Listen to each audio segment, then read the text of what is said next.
बड़ा ही प्यारा है। दिल का रिश्ता बड़ा ही प्यारा है। कितना पागल ये दिल हमारा है। हम तो एक दूसरे पे मरते हैं। हम तो एक दूसरे पे मरते हैं। जानता ये जहान सारा है। दिल का रिश्ता बड़ा ही प्यारा है।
तन्हा तन्हाइयों में जाने मन, तन्हा तन्हाइयों में जाने मन, तन्हा तन्हाइयों में जाने मन। मैंने अक्सर तुम्हें पुकारा है। मैंने अक्सर तुम्हें पुकारा है। कितना पागल ये दिल हमारा है। दिल का रिश्ता बड़ा ही प्यारा है।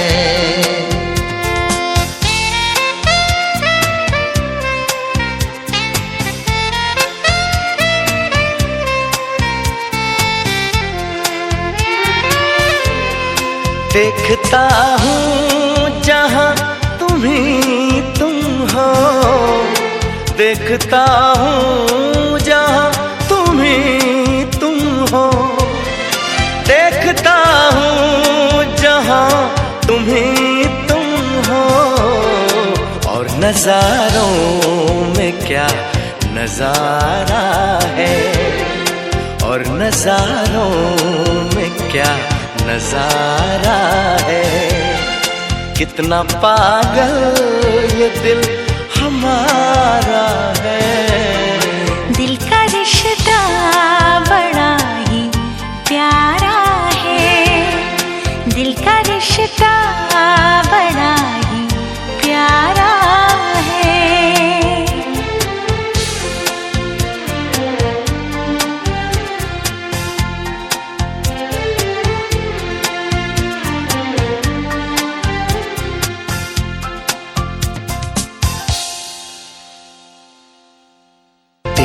रिश्ता बड़ा ही प्यारा है।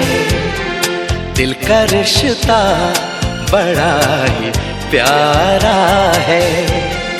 जानता ये जहान सारा है।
एक दिल है, एक दिल है, एक दिल ही तो है। मेरा दिल है, मेरा दिल है, मेरा दिल ही तो है। तुझे प्यार से देखने वाला, तुझे अपना समझने वाला, एक दिल है, एक दिल है, एक दिल ही तो है। मेरा दिल है, मेरा दिल है, मेरा दिल ही तो है।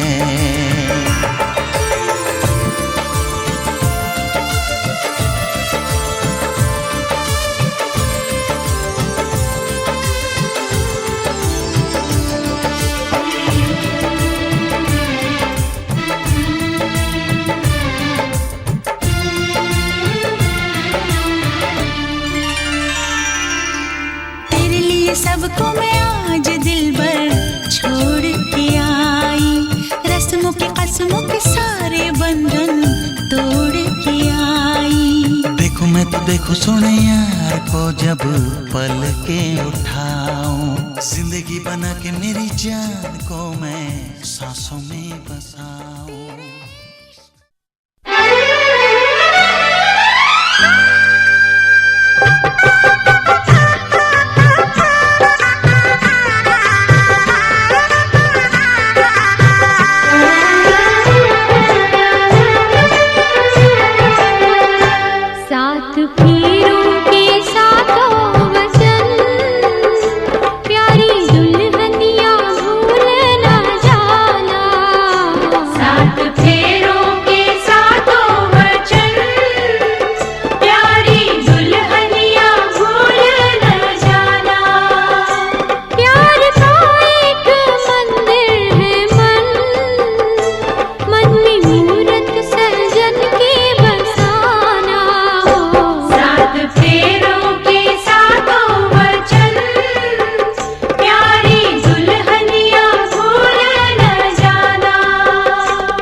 आपके जीवन में पहाड़ रूपी भी समस्या कोई आ जाएगा तब भी आप इनका साथ नहीं छोड़ेंगे। ठीक है, इनको साथ लेकर के, यानी हर सुख में हर दुख में इनके साथ ही आपको जीवन यापन करना है। ठीक है ना।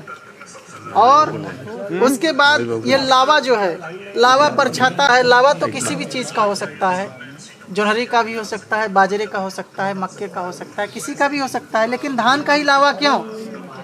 धान का लावा इसलिए कि इनके कई स्वरूप हैं। जैसे कि अब यह लावा तो फूट गया लेकिन अपने अस्तित्व को नहीं छोड़ा। जैसे इसका छिलका इसके साथ लगा हुआ है।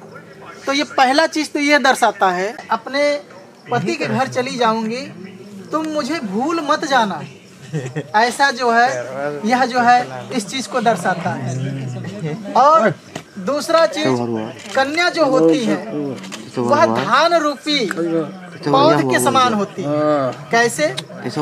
जैसे अगर हम धान का बेहन डालते हैं बेहनौर में, उस बेहन को उसी बेहनौर में ही छोड़ देंगे तो फलीभूत होगा। तो 2-2, 3-3 पौधा लगाते हैं और बदले में हमको जो है 10, 12, 15 ऐसे कल्ले जो है निकलते हैं, उदाहरण के स्वरूप में। वैसे ही कन्या जो है अपने पिता के घर में नहीं फलती फूलती, वह अपने पति के घर में फलती और फूलती है। ठीक है। गृहस्थ आश्रम जो है वह 3 ऋणों से बंधा है। कौन कौन? देव ऋण, ऋषि ऋण और पितृ ऋण। इसी आश्रम में रह करके हम यह सब कार्य कर सकते हैं। जैसे धर्म कर्म का कार्य करके जो है, जैसे पूजा पाठ वगैरह करके हम जो है देवताओं का ऋण जो है उनसे मुक्त हो जाते हैं। और अन्न का, द्रव्य का, इन सभी का दान दे करके हम जो है ऋषि के ऋण से मुक्त होते हैं। अतः उसके बाद हम दोनों पति पत्नी के रूप में अपना जीवन यापन करते हुए संतान की उत्पत्ति करके अपने पितरों का पिंडदान करके पितृ ऋण से मुक्त होते हैं। ठीक है। तो यह 3 ऋण हर मनुष्य के जीवन में है। जिनकी भी शादी हो रही है उनको इन सभी ऋणों से मुक्त होना है। तभी जो है उनके पितृ जो है इसी गृहस्थ आश्रम में रह करके अपने पितरों का उद्धार कर सकते हैं। अब जो है इसके बाद जो है हम सभी सप्तपदी बताएंगे। सप्तपदी इसी के लिए निमंत्रित किया जाता है। आपका कार्य आगे बढ़े, हाँ। मंगल हो, इसीलिए पितरन का पहले पूजा होता है। कोई भी क्रिया होती है तो उसमें पहले वह आपको स्वीकार होगा या नहीं स्वीकार होगा आप बताइएगा। ठीक है। पहले वाक्य में कन्या क्या कह रही है? लब्धो असि त्वमया भर्ता पुण्यश्च विविधा कृते देवी संभुजिता नित्यं बंदिनी ओसि मे सदा सुख दुखानि कर्माणि गृहस्थ भवन्ति भव सौम्य सदैव त्वं कन्या एकमिषे वदेत। मेरे पूजनीय पति प्राप्त हुए देवे देवों की पूजा से नाना प्रकार के पुण्यों से कर सब दिन समान रहना होगा। कन्या जो है पहले वाक्य में वर से कह रही है कि मैं बहुत ही पुण्य मैंने काम किया, बहुत पुण्य का काम किया है जो कि आप मुझे पति रूप में प्राप्त हो रहे हैं। मैंने बहुत से देवी देवताओं की पूजा की है जो कि आप मुझे जो है पति रूप में प्राप्त हुए हैं। जैसे कि माता सीता जो है माँ गौरी से प्रार्थना करती हैं, प्रार्थना करके जो है वह राम जी को देख करके राम जी को पति के रूप में स्वयंवर के समय ही उन्हें जो है पति स्वीकार कर लेती हैं और माता गौरी से जो है यही जो है निवेदन करती कि हे माता यही मेरे पति जो है बने। वैसे ही आपने बहुत से देवी देवताओं की पूजा की है जो कि इन्हें आप पति रूप में प्राप्त हो रहे हैं। यह कन्या का जो है पहला वाक्य है। और सुख दुख कुछ भी सहना होगा, हम दोनों साथ रह करके सहेंगे और इस जीवन का निर्वाह करेंगे। यह कन्या का पहला वाक्य है। दूसरे वाक्य में कन्या कह रही है वापी कुबतलागानी यज्ञयात्रा महोत्सवान नानारंभे योगी सुंदर शुभ कार्यारंभों में। कन्या जो है वर से दूसरे वाक्य में कह रही है कि आप वापी कुआं, कोई कुआं खुदवाएं, कोई तालाब खुदवाएं या कोई यज्ञ करें, कोई सामाजिक उत्सव करें, आप जो कुछ भी करें उसमें आप मेरी सम्मति अवश्य लेंगे। और तीसरे वाक्य में कन्या कह रही है व्रतोद्यापन दानानि त्रीणाम भावा स्वभावजा कृत्य भंगो न ते कार्य त्रीणाम राज सदा वदेत। नारी नैसर्गिक श्रद्धा है व्रत दान और उद्यापन में, व्रत भंग न करना आप कभी। वह जन्म से ही व्रत और उद्यापन के लिए बनी रहती है। सबसे ज्यादा व्रत जो है औरतें ही रहती हैं। तो इसलिए जो है वह अपने पति से आग्रह कर रही हैं कि हे पति देव, यदि मैं आपके वाम भाग में तभी आऊंगी यदि मेरे आप इस वचन को भी मानेंगे। कौन सा वचन है? कि मैं कोई भी व्रत और उद्यापन यदि करने के लिए तैयार हूँ तो आप मेरे उस व्रत और उद्यापन को कभी भंग नहीं करेंगे। चौथे वाक्य में कन्या कह रही है स्वर्मणा अर्जितम वित्तम पशुधान्य धनागमम में कह रही है कि आप कोई भी शुभ कार्य करें, कोई भी सुंदर कार्य करें, कोई पशु खरीदे, धान्य धनागम यानी जो कुछ भी खरीदें, आप जो है उसमें जो है मेरी सम्मति लेंगे। और उसके बाद आप गृह रक्षा करने हेतु यदि आप परदेश जाते हैं, जा करके वहां से आप कमा करके आते हैं, तो अपने कमाई का कुछ अंश जो है मेरे हाथ पर भी रखेंगे, जो कि आपके किसी मुसीबत के समय में वही धन मैं इकट्ठा करके आपको जो है दूंगी। और 5वें वाक्य में कन्या कह रही है गजास्वादि पशूनां च हेयोपादेत कारणम अनापृश्य न कर्तव्यम पंच पश्यते संपदेत। क्रय विक्रय हो जब वाहन का, हाथी घोड़ा पशु प्राणी का, पत्नी की राय जरूरी है, रखना तू लाज मेरी वाणी का। कन्या जो है 5वें वाक्य में कह रही है कि आप कुछ भी खरीदें, कुछ भी बेचें, उसमें आप जो है मेरी सम्मति अवश्य लेंगे। हो सकता है कि आप जो कुछ भी खरीदने जा रहे हैं उसमें आपको घाटा लगने वाला हो। यदि मुझे अनुभव हो रहा है कि आपको इसमें घाटा लगेगा, तो यदि मैं आपको मना कर दूं तो उस समय आप जो है मेरे उस वचन का जो है मान रखेंगे। और 6ठे वाक्य में कन्या कह रही है भूषणानि विचित्राणि रत्नधातु मयानि च दद्यान्न परिगृह्यात ऋतरित्यवताप वदेत संवदेत। मंडप के अंदर दिए आज जो वस्त्र और आभूषण है, देकर लेना ना कभी इसे, साक्षी अंबिका गजानन है। यानी इस मंडप के अंदर आपने मुझे आज जो कुछ भी दिया, जो भी गहना दिया, जो भी कपड़ा दिया, ऐसा न हो कि घर जाकर के आप उतरवा लें, कह दे कि ये मेरे बहन का है, ये मेरी बुआ का है।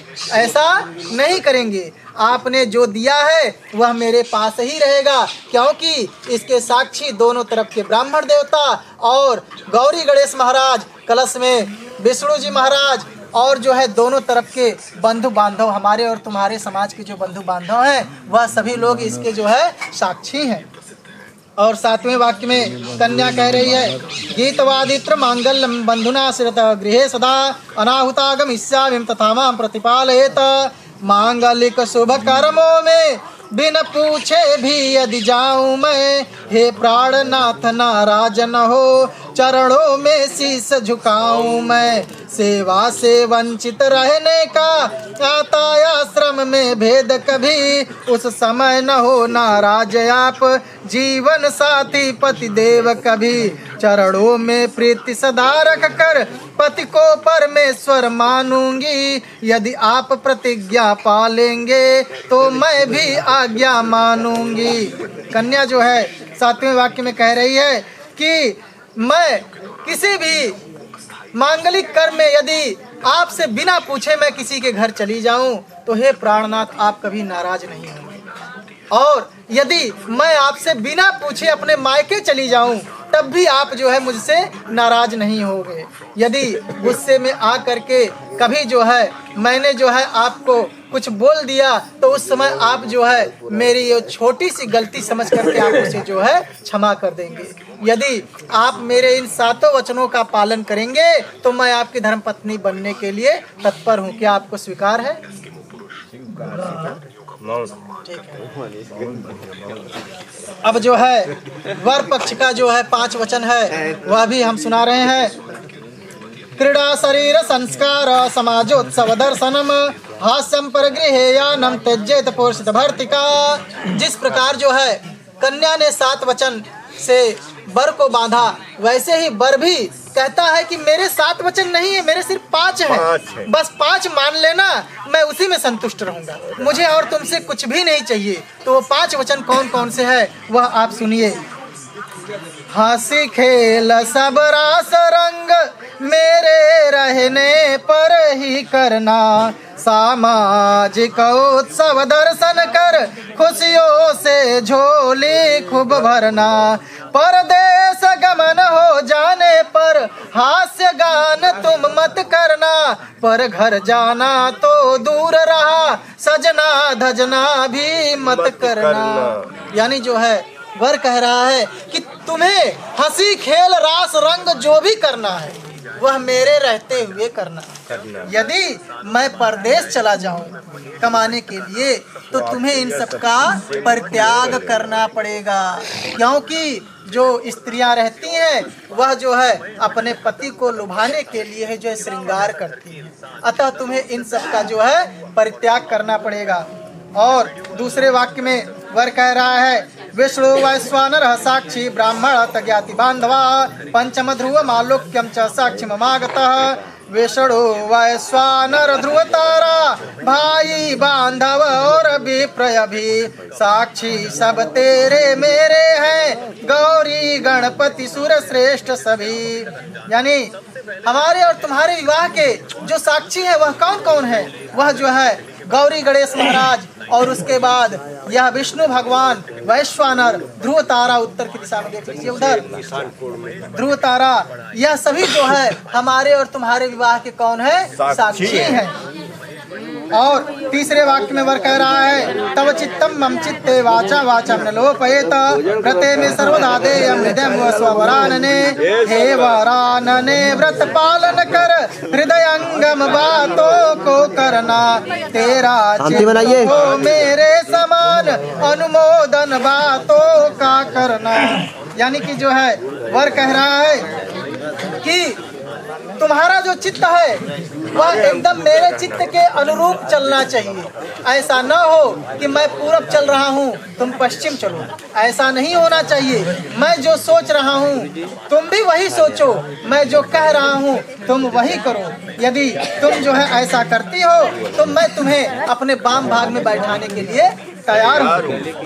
चौथे वाक्य में जो है वर कह रहा है मम तुष्टिश्च कर्तव्या बंधुनाम त भक्तिरादरात ममाज्ञा पर्य पाल्येता पाल्ये शाम पातिव्रते व्रत परायणे श्रेष्ठ जनों का आदर और लघु जन को लाड प्यार देना मेरा संतोष इसी में है आज्ञा प्रतिपालन यह करना।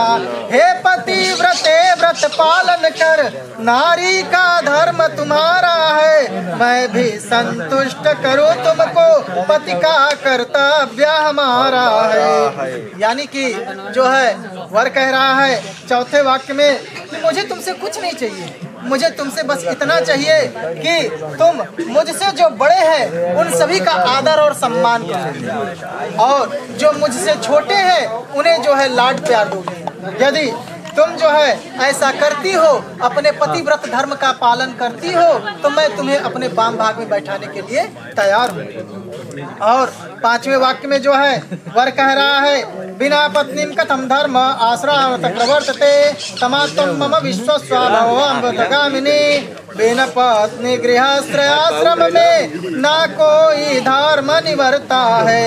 इस धरती पर जो प्रियाहीन वह कष्ट अनेको सहता है, इसलिए आज वेदानुसार पद मिला तुम्हें व मांगे का सत से करना निर्वाह इसे जो लिखा धर्म अर्धांगिनी का। यानी कि वर जो है पांचवें वाक्य में कह रहा है कि और यह शास्त्र भी कह रहा है कि इस गृहस्थ आश्रम में यदि रहना है तो जो है पति और पत्नी दोनों को साथ में रहना है। जिसका विवाह नहीं होता है वह बहुत अभागा रहता है, उसके अंत समय में उसे जो है हल्दी भी लगाया जाता है, तब उसके बाद उनकी विदाई की जाती है। और इस धरती पर जो प्रियाहीन है वह बहुत ही अभागा है। अतः हे प्रिय, आज जो इस वेद के अनुसार हमें जो है यह 5 वचनों का जो मैं तुम्हें पालन करने के लिए कह रहा हूँ, यदि तुम जो है मेरे इन 5 वचनों का पालन करोगी तो मैं तुम्हें अपने वाम भाग में बैठाने के लिए तैयार हूँ। तो क्या आपको स्वीकार है? बोलिए हाँ।